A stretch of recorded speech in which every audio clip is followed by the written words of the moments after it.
Hey guys, it's Drax, back with another test server update. On the 18th of April, the initial changes for the Combined Arms Initiative began. The purpose? To make vehicle v vehicle and vehicle v infantry fights feel more enjoyable. I'll be taking you through the changes, which there are a lot of, so we best get started. I'll start by reading some parts under baseline changes for the initiative in the update notes. Survivability of vehicles will increase in some aspects, damage numbers on almost every anti-vehicle weapon will change, and some variants in vehicle combat will be smoothed out or removed. At its core, this new baseline involves changes to vehicle armor, resistance and health.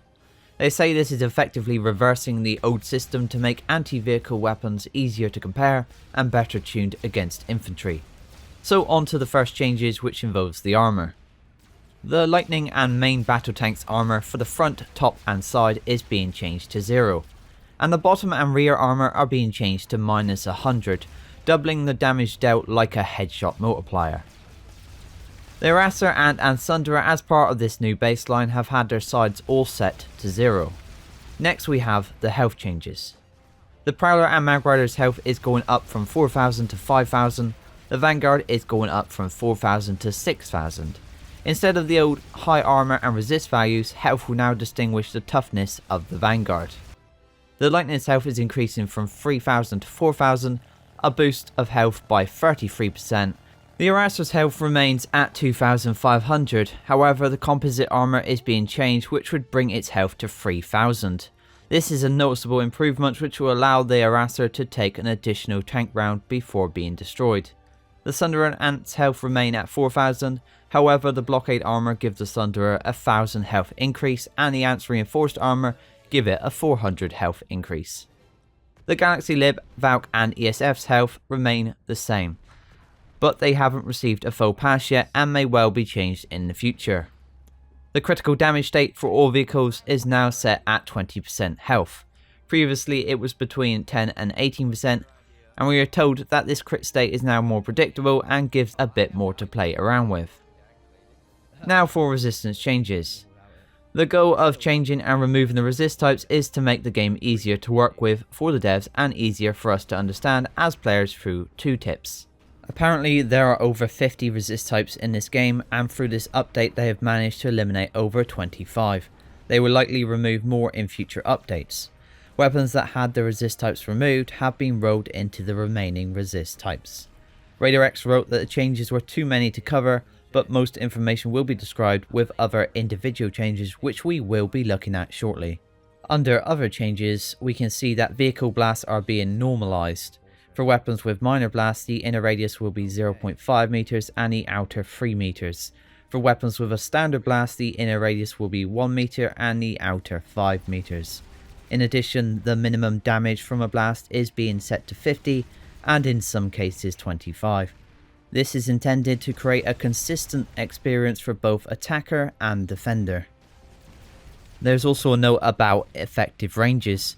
They wanted to ensure each weapon falls into its intended effective range and that the maximum effective range for long range weapons is around 200 meters.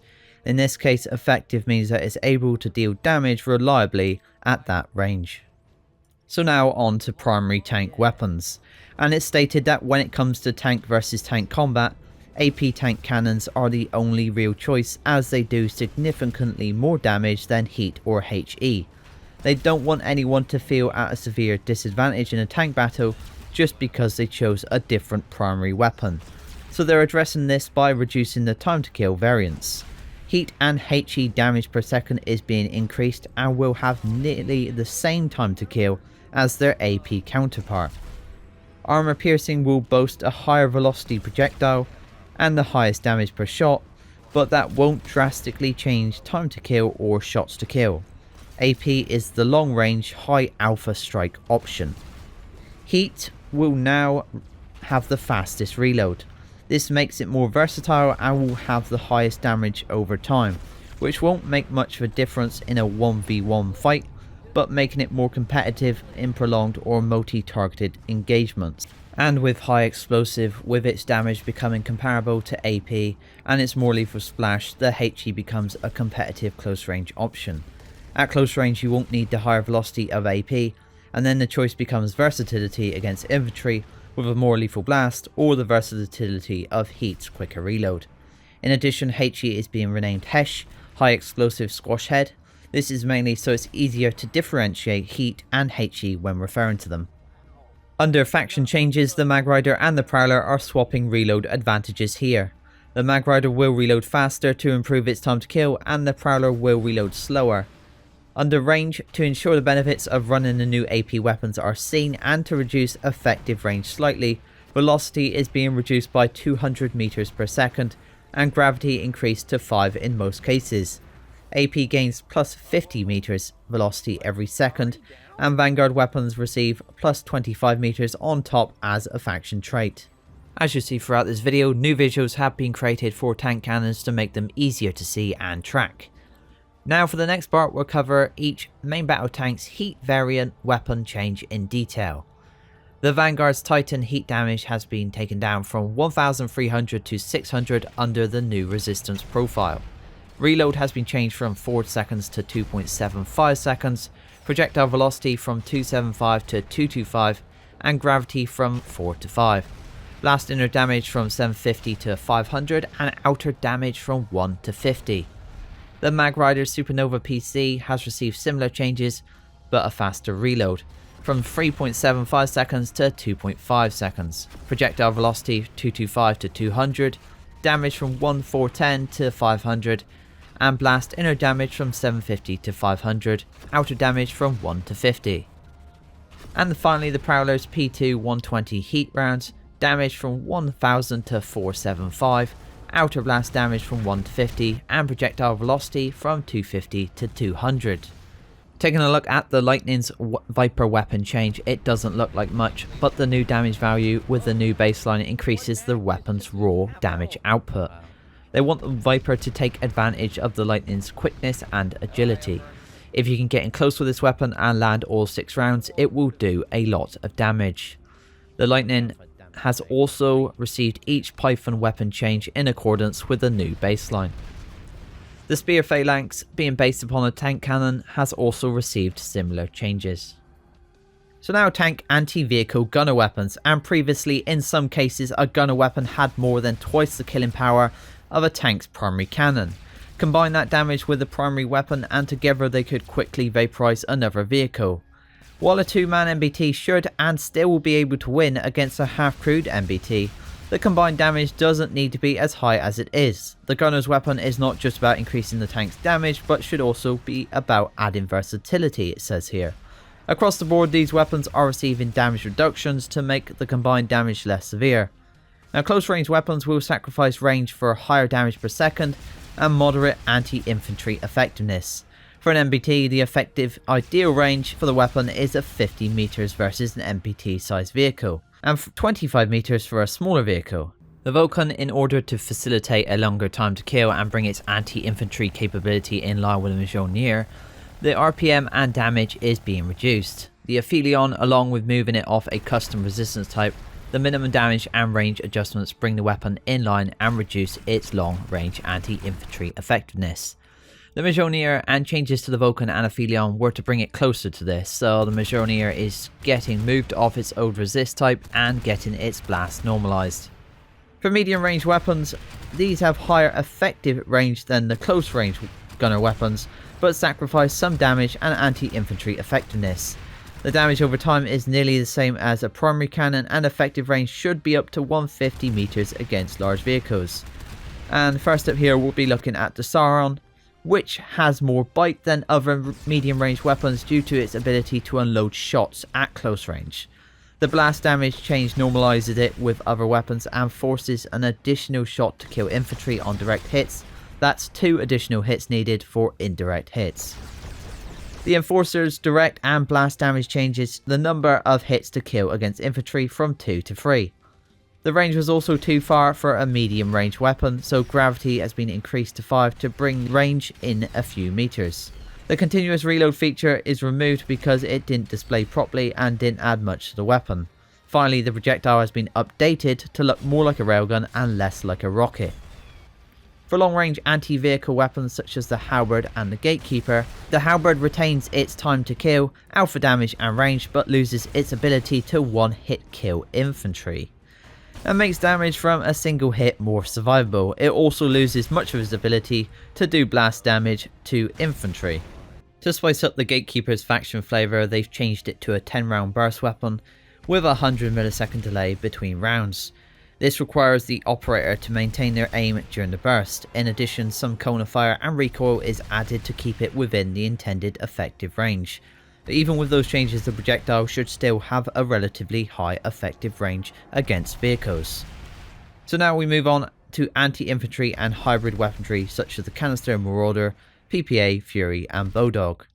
These weapons focus on anti-infantry and anti-light armor. Their effective range should be within 50 meters. They are regaining their ability to damage heavy armor, but are not strong against it.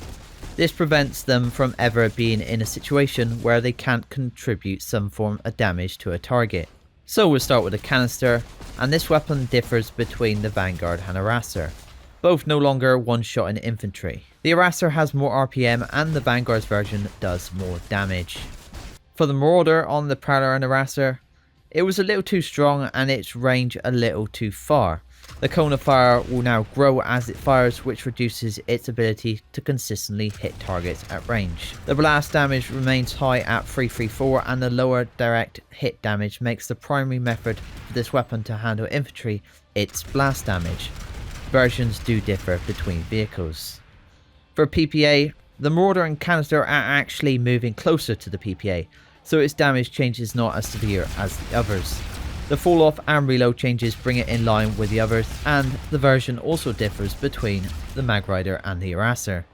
For the Fury, these changes of the Fury for the Harasser and the Flash some of its bite back while still reducing effectiveness of a dual Fury Sunderer.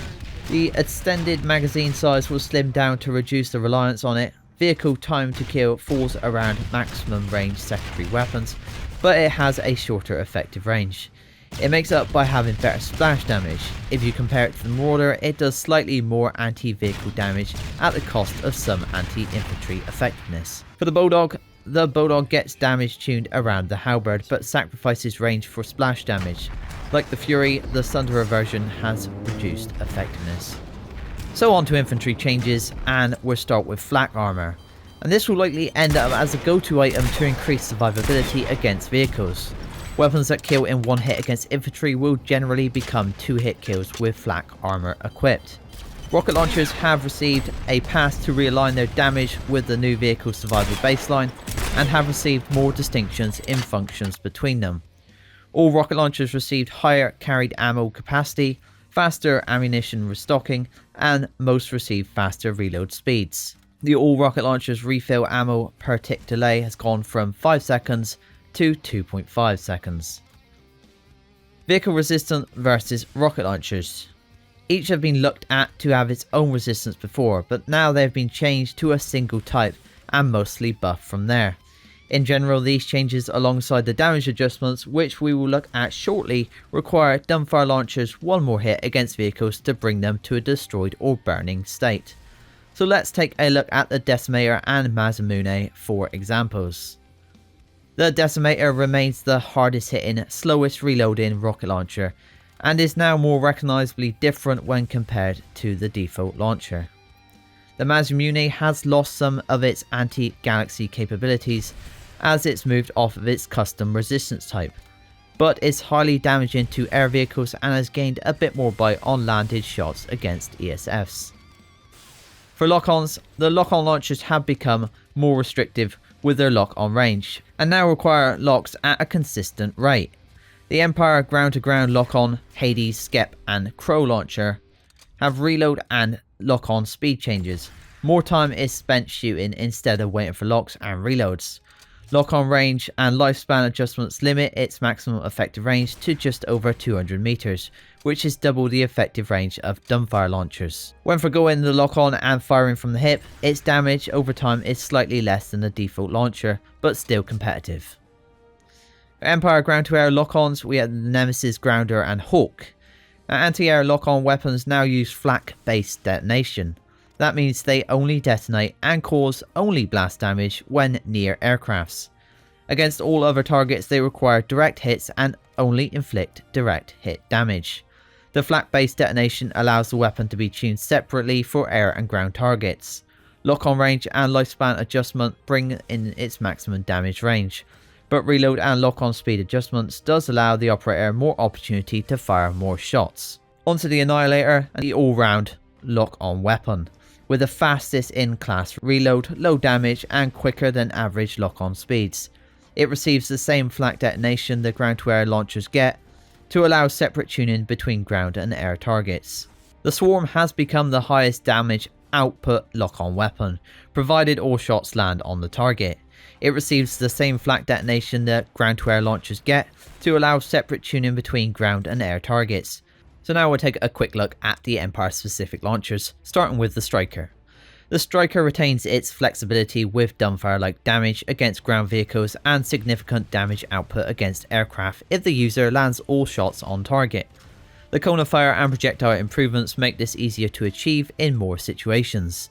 It receives the same flak detonation the ground-to-air launchers get, allowing separate tuning between the ground and air targets. The Lancer and its long-range capabilities have been reduced and given more punch at shorter range. As a result, the launcher will feel more worthwhile in more situations and require more players to scale up at long distances. And finally, the Phoenix. When moving Phoenix to the rocket launcher resistance type, they have given it a damage output just beneath the Decimator and increased the reload speed to compensate for its lack of damage per second lost while guiding the rocket in flight. The Rocket Rifle damage is also being scaled similarly to the rocket launchers and ammo capacity increased as a result. Just a note on the Underbarrel launchers. The Underbarrel grenade launcher was one of the resist types that they removed, so it needed to be adjusted, and they'd done a little bit of tuning on the weapon while they were at it. In general, damage against vehicles goes up, and against infantry, it's trading some of its damage for improved accuracy. So next we move on to max anti-vehicle weapons, and we have Category 1 Heavy AV. That's the Pounder, Comet and Falcon. They are considered Category 1 max anti-vehicle weapons, and compared to the others they should have a shorter effective range around 100 meters with higher damage. Their anti-infantry and anti-max effectiveness should also be better. The Pounder has the shortest range of all Category 1 weapons but has the fastest time to kill, and time to kill is not changing much here. The amount of hits required to kill infantry though has increased by 1. For the Comet, it should have the highest effective range within this category, but it was still a bit too far past 100 meters. The projectile velocity is being reduced by 17% to bring in the range a bit, and the lifespan adjustment hard caps at range of 300 meters. The Falcon was effectively hitting just outside 100 meters, so it received a small range reduction in projectile speed and gravity. The projectile change makes it similar to a default rocket launcher but a little faster. The reload change simply makes things line up a bit better, and while these changes leave damage over time slightly lower compared to the Comet and Pounder, the Falcon maintains the highest alpha, and against certain lower health targets it has the fastest time to kill. Now Category 2 Distance AV, and Category 2 weapons do less damage but have a farther range of around 200 meters and more utility. So we'll start with the Fracture. The damage value was not dropped as much as the others, but at the cost of magazine size. The adjustments to damage changed the hits required to kill infantry from 5 to 7. And the Raven's blast damage changes the hits required to kill infantry from 3 to 4.